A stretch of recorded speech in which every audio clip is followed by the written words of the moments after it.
Hello bachcho, let's read the given question. The question says Maxwell's equation describes the fundamental laws of first electricity only, second magnetism only, third option given है mechanics only, option fourth is 1 and 2. So यहाँ पे we need to recall Maxwell's equation. So यहाँ पे हमें Maxwell's equation recall करनी होंगी. So basically Maxwell's equation basically combine करता है सारे इलेक्ट्रिसिटी और मैग्नेटिज्म के फॉर्मूलेज को. Alright, we can list it over here. 4 formulae होते हैं मेन मैक्सवेल्स इक्वेशन के.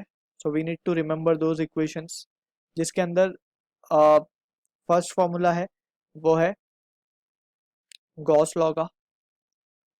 That is what flux is q enclosed upon epsilon naught. Alright, this is what the first expression is, or this expression can also be written as integral E bar dot dA bar is equals to Q enclosed upon epsilon 0. Alright, so ये first expression है. This is what the Maxwell equation first is. Second is Gauss law. Magnetism के लिए Gauss law जो है उसका जो formula है we can write flux. This was the electric flux. यहाँ पे magnetic flux की बात कर रहे हैं. So it is always 0 for a closed loop. Why? Because monopole does not exist, or we can say this way कि B dot dA over here will be equals to 0. क्योंकि monopole exist नहीं करता.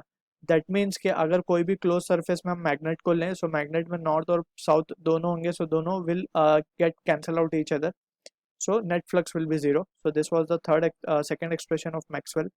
Third expression की अगर हम बात करें, so third expression में he gave the formula of Faraday's law of EMI, जो हमने पढ़ा है फैराडेज लॉ, जिसमें हमने पढ़ा है कि चेंज इन मैग्नेटिक फील्ड और change in flux leads to induce EMF.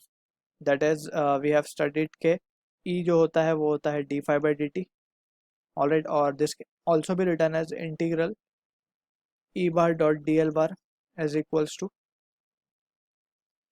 we can write it as to be d phi by dt. Alright, so ये third expression है Maxwell का. And final fourth expression is given by Ampere Maxwell law. That is, तो वो हम लिख देते हैं यहाँ पे fourth Ampere's Maxwell equation.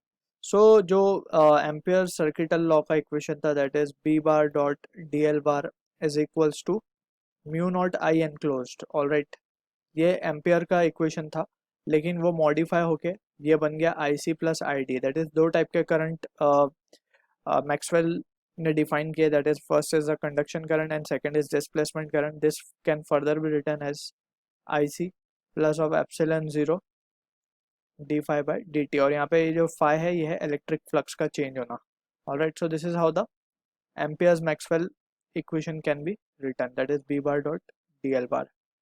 सो ये 4 एक्सप्रेशन को अगर हम केयरफुली एनालाइज करें, सो इसमें मैग्नेटिज्म और इलेक्ट्रिसिटी के सारे फॉर्मूलेज इंपॉर्टेंट जो हमने स्टडी किया वो सारे आ चुके हैं. So we can say this are the fundamental laws जो है मैक्सवेल का, वो रिप्रेजेंट करता है इलेक्ट्रिसिटी और magnetism both. So we can say option 4 is the right answer to the question. I hope you understood the solution. All the best.